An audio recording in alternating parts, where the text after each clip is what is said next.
Hi, this is Rick. I've hijacked Kyle's channel again.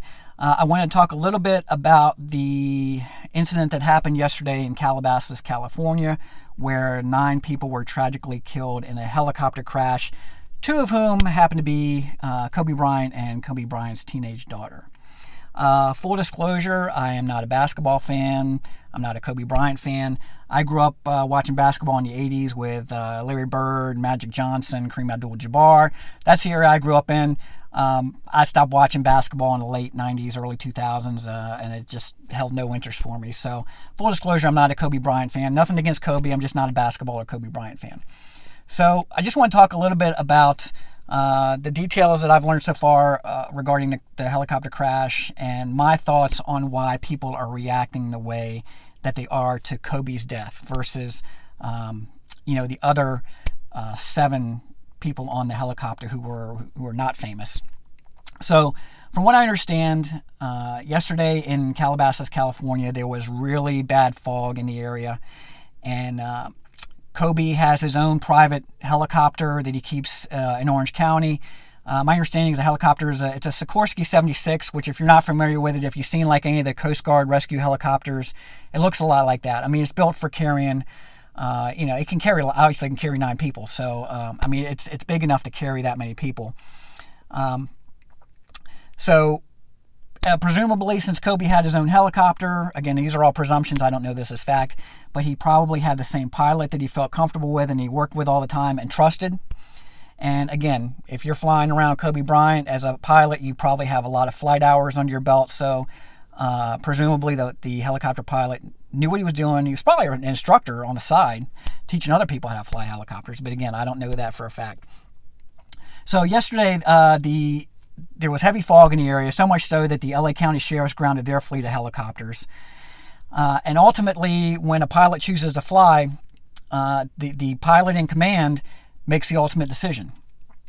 And looking at some of the flight data and the radar, the helicopter struck the ground at about 180 plus miles per hour at a 4,000 foot rate of descent per minute, which, just for comparison, a normal airliner, when it's descending in for landing at an airport, it's probably descending at a rate of about 2,500 feet per minute. So 4,000 is a pretty steep rate of descent. And obviously hitting the ground at 184 miles an hour, it's not going to end well. So with that being said, based on what I've seen with the reports and the visibility, I believe that the pilot and everybody aboard had no idea what happened. At this point, there's no indication that there was mechanical failure. The FAA and the NTSB obviously are going to investigate this, so I'm not going to speculate on what their findings may be, but just preliminarily, it looks like there's no mechanical failure in the helicopter. So with that being said, I'm going to go with a theory that everybody on board had no idea what happened, which is probably a good thing because I can't even imagine, especially if you're there with your daughter and there was another family, a husband, wife, and daughter on board. If you know ahead of time that this may be your last miss, I can't even imagine how terrifying that would be. So the fact that they probably never knew what hit them is probably a good thing. They probably died immediately on impact and never even knew what hit them. And the reason I feel that's the case is I've actually flown in heavy cloud cover. So I can kind of relate to what the pilot was going through. And when I say I've flown, not as a passenger, as actually a pilot. So the flying conditions yesterday were what's called VFR, or visual flight rules.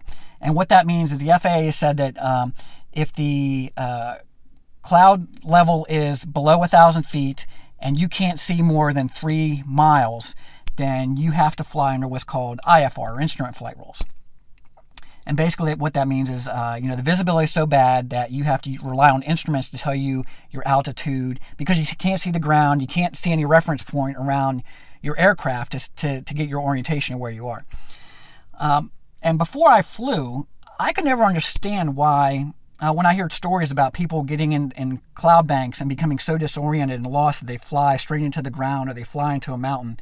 Like, how is that possible? How could you not know where you are to the point that you fly into the ocean or fly into a mountain. Well, I'll tell you, one of the most scariest things that I have ever experienced in my life was when I was flying solo. I flew out of Charlottesville Airport in Virginia, and I was flying to Martinsburg Airport in West Virginia.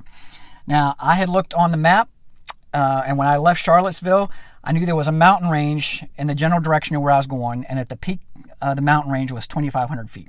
So I knew I had to get above 2,500 feet. I knew that before I took off. Before I took off, a heavy cloud bank rolled in, obstructing the mountains, and I don't want my flight instructor to hear this, but I probably shouldn't have been flying because it violated the VFR rules. But I had to get to Martinsburg, and I'm guessing that whatever was going on with Kobe and the helicopter pilot, he had to get wherever he had to be, and the helicopter pilot made the ultimate decision to go ahead and fly. So, like that pilot, I made the decision, I got to get to Martinsburg, I'm going to fly. So I took off out of Charlottesville, I get into this cloud bank, and I literally could not see a foot in front of the nose of my plane. I couldn't even see the propellers. That's how dense the cloud cover was. I couldn't see anything. And I got scared, bad. And I happened to look down at my instruments, and my wings were banked like this. I never even knew it. I couldn't feel it, and I was in a descent. My body couldn't sense that because I had no visual cues. I couldn't sense that I was in a bank and I was ascending. When I looked at my altimeter, I was ascending rapidly, and I was like, holy crap. I knew that there was a mountain range ahead of me that I had to get above 2,500 feet. So I immediately just full throttle and just pulled back on the stick to try and gain as much altitude and to keep my wings as level as possible as I could. So when I heard the story about how the weather was, I can understand how maybe the helicopter pilot, if he was flying under visual flight rules, that he could not get any orientation to the ground. He had no idea where that mountain range was. And when I say mountain range, it probably wasn't that steep because he hit the ground maybe about I don't even know if it was like 1,000 feet up. It wasn't too terribly high up. He was flying pretty low, probably because he couldn't see where he was going. But the fact that he was in a 4,000 foot per minute rate of descent and going at 184 miles per hour, he probably thought he was flying level, and that everything was perfectly clear in front of him, which is why I believe that everybody on board the aircraft had no idea what happened when they slammed into the side of that mountain. That's my personal feeling on it. Again, if you want to disagree, feel free to comment below. So the second part of the video I want to talk about is how everybody's reacting to Kobe's death. Again, I'm not a basketball fan, not a Kobe fan, so it has nothing to do with that, whether I dislike the guy or not. I can relate more to when Michael Jackson died. And I felt more of a sense of loss when Michael Jackson died, even though I never met Michael Jackson, never saw him, never talked to him. I felt like that I grew up with Michael Jackson, like he was a close personal friend of mine. Listened to his music, saw his videos. So I think that's why people react differently when celebrities die, and then non-celebrities tend to get lost in the shuffle because people can relate to somebody like Kobe or a Michael Jackson or some of the other celebrities that may have recently passed because you've watched their movies, you listen to their music, you watched them play games. So you feel like you know them personally, even though when you really don't. So you do feel that sense of loss. To me, it's like, if you read in the newspaper and you see a story about some random stranger that you don't know killed in a car accident, you're probably like, oh, well, that's sad. I'm sorry for their family. And then you go about your day and you forget about it. Whereas if you hear of a close friend that passes away or a relative that passes away, obviously you feel that loss harder and it hits you harder. So, what inspired me to think about this was the meme that I saw about, RIP to the pilot and the 6 other non-famous people. And, unfortunately, the non-famous people do tend to get lost in the shuffle because you don't know what their life was like. You never met them. You never saw them. You can't really feel like you can relate to them. Now, maybe you can if you hear like it's, like a father and a daughter, like me, I have 2 teenage daughters. So I can relate more to, like, I can't imagine what it's like to be in that situation where like you lose your entire family. So, if you agree with me on why, people act like this when celebrities die and the non-celebrities trying to get tend to get lost in the shuffle, or if you have some other opinion or to disagree with me, feel free to comment below.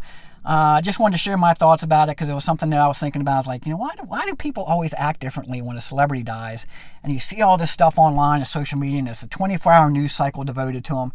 It's because I think that people feel that sense of loss because even though you don't know them personally, you feel like you have shared your life with them by watching whatever field they're in, and that you feel like you know them personally, on a personal level, when in reality you don't. It's kind of a weird thing, I think, in our society. So again, share your thoughts down below. Let me know what you think. I'd be interested to hear what everybody else thinks about this topic. And as always, if you like Kyle's content, drop some of these down below and share the video. It's helping Kyle grow the channel. And so we appreciate everybody watching, and have a great rest of your day.